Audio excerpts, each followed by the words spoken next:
They came with bolt cutters and badges made of arrogance. "Open it," Karen barked, grinning like she owned the county.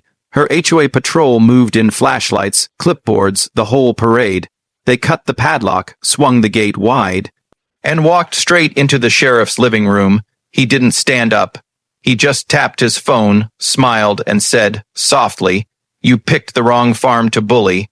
And in that smile was the end of her reign. The lock on the gate was old and small, but it meant everything more than metal. It stood for the boundary between someone else's idea of control and the quiet life I'd carved out. My farm was a patchwork, a vegetable field, 2 weathered barns, an orchard that my father planted, and a sagging farmhouse that had watched 3 generations grow into it. That afternoon, the air smelled of cut hay and diesel. I was finishing mending a fence post when the first truck crested the rise, a caravan of white SUV plastered with Willow Creek Patrol stickers, radios chattering like excited beehives. Karen Holt led them, hair pulled back, clipboard held like a gavel. Behind her marched volunteers in safety vests, each one eager to do the neighborhood's dirty work for the illusion of power. She didn't walk up with a polite knock or a permit. She shoved a printed notice at me and said, "We received reports of unpermitted structures and illegal farming on community land. Open the gate." I smiled the way you smile at a child who believes their toy can bite back. "This is private property," I said. "You don't have a search warrant." She laughed a short, sharp sound. "Warrant? We don't need a warrant to inspect community hazards. Now open up. We'll be documenting everything." They came prepared, bolt cutters dangling from belts, cheap cameras, GoPros on straps. The neighbors had always liked their theater. Today they'd called an audience. Karen signaled her crew like a conductor, and one of them stepped forward, blade glinting, and started cutting the old padlock. I could have stopped him. I could have called the county inspector, a lawyer, any number of lines that a man with time and temper uses. Instead, I watched. Because somebody else had already walked through my gate earlier that morning, and he'd sat down with a cup of coffee and a newspaper in the farmhouse kitchen. The sheriff. Before the cutters finished, I stepped between the man and the lock. I held up my hand. "You don't need bolt cutters," I said. My voice was quiet, the kind of quiet that makes people lean in and listen. Karen paused, frowning. "You're obstructing a safety inspection." I pointed to the farmhouse window where a silhouette moved, then to the front porch where a sheriff's hat lay on a chair. "The sheriff's inside. County patrol. He dropped by to check the water pump this morning. You want to explain your behavior to him."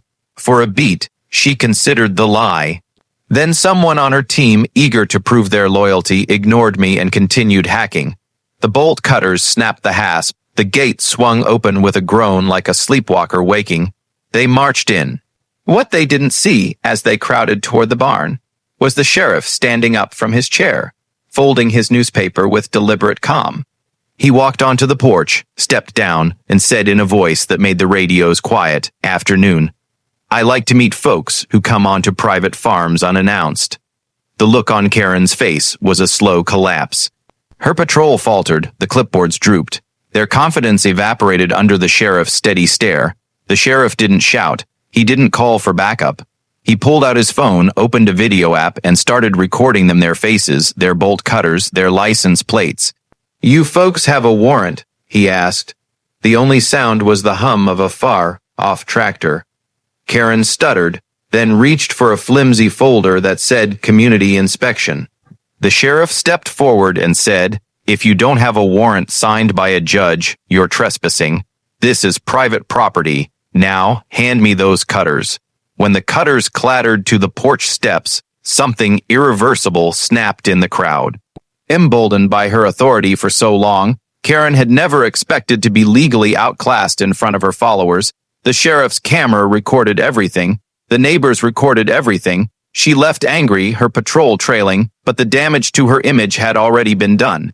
People watched the video later that night on phones and in kitchens, Karen's fury turning to shame under the sheriff's calm eyes. You think the story ends when the patrol leaves. That's when it begins. Word spreads fast in small towns, faster when you hand people a reason to whisper. By the next morning, I had a line of neighbors at my gate. They wanted to know what happened. Some wanted to apologize. Others wanted to show me poorly taken photos and recordings they'd captured on their phones. I played the sheriff's clip back to them. Each rewind tightened their faces. The HOA didn't disappear. If anything, Karen doubled down. A week later, she posted on the neighborhood board about increased enforcement and demanded new volunteers for the patrol. She tried to reframe the trespass as community safety. Her messaging team, a few friends with time and keyboards, worked their magic, but nothing repaired the reality of the sheriff's tape. Legal papers arrived not for me, but for the HOA. A county inspector, prompted by unofficial complaints from other residents who'd seen the video, came to talk to me. He asked questions I expected. Were there unpermitted structures? Did I sell produce? Did I fence off public access? I answered plainly. The inspector left with a small pile of notes and a promise to look into HOA procedures. Meanwhile, anonymous envelopes started appearing in Karen's mailbox, photocopies of the sheriff's video, printed and left like a cold mirror. She burned with fury and the hunger to get control back. That's when she made a choice that would decide everything. She organized a dawn raid at 5 a.m. On a damp Wednesday, Karen's patrol assembled at the community center. Headlamps on, walkie-talkies low. They marched toward my property with the confidence of people who believe rules are theirs to wield. This time they came with cameras, a camera crew to film the expose. They planned to release later. They would accuse me of hoarding water, of building illegal sheds, of deliberately blocking a common trail. But they didn't know the sheriff had called in favors.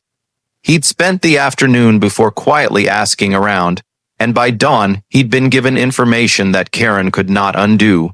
A county prosecutor sat in his truck down the road. An undercover investigator had mingled with the patrol days before, leaving traces that made the patrol cocky and complacent. The sheriff's plan wasn't theatrical, it was surgical. At the gate, the patrol again fumbled with bolt cutters. This time, the sheriff stepped out from his position behind a tree, not with a camera, but with 3 deputies in plain clothes. "Stop," he said. "Step away from the gate."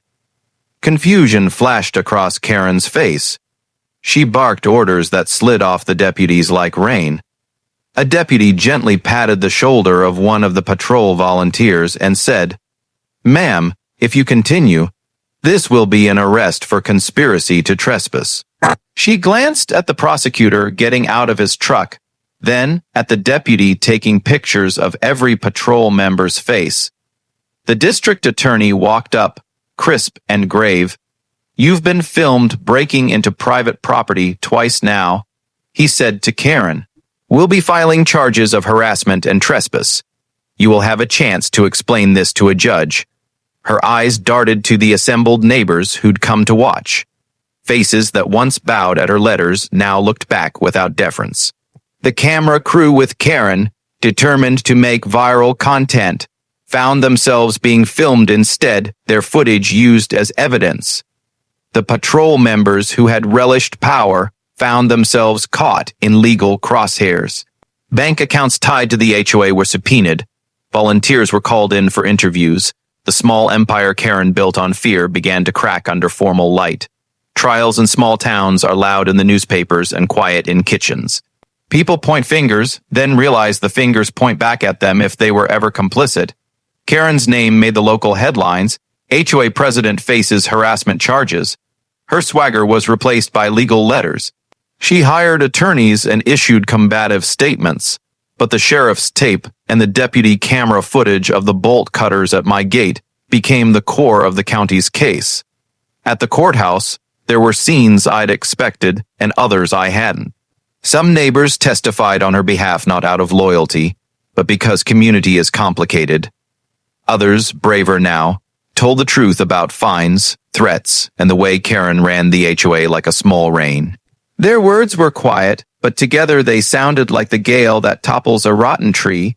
The judge did not like vigilante inspections. He spoke plainly about the rule of law. No committee, no matter how convinced of its virtue, may take the law into its own hands.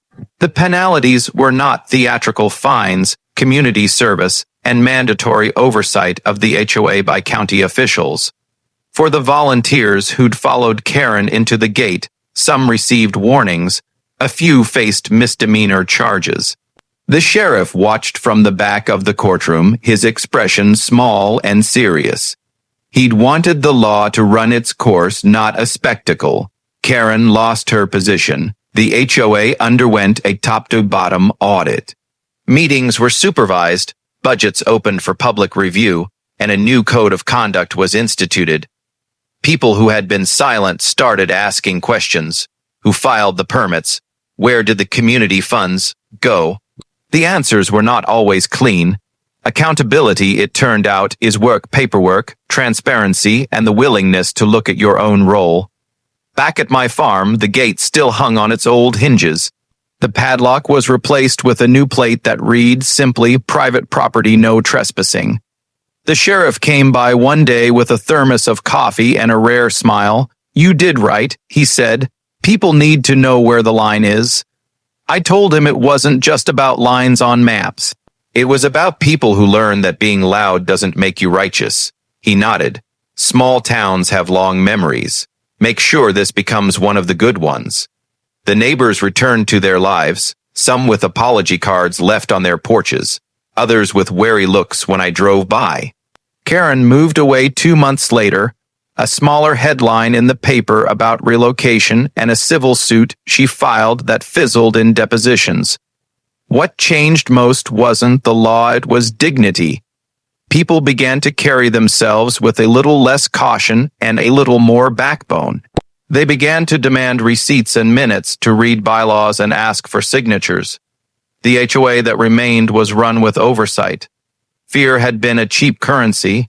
Accountability proved to be more expensive but healthier. Seasons turned. The orchard that had been planted by my father put on leaves again. The farm returned to its old rhythms, early mornings, stubborn work, the neighbor kids who learned to milk a goat on Saturdays. The gate stayed locked, worked, and respected. When winter came, the sheriff visited again, this time to deliver holiday pies. He sat on my porch and told a story about a sheriff in training who once learned the hardest lesson, that power without restraint becomes a weapon against the people it's meant to protect. He raised his pie tin like a small truce. "What happened that day with Karen?" the kids asked. "Was it scary?" They wanted to know. I looked at my hands, worn and steady, and said, "The scariest thing about power is believing it makes you right. We learn to check one another. That's not small, that's everything." And the farm kept its secrets and its boundaries. The sheriff's camera footage remained archived in county records. Sometimes the local civic group would show it at meetings as a reminder. The law is not theater, and the gate is not an invitation. The end.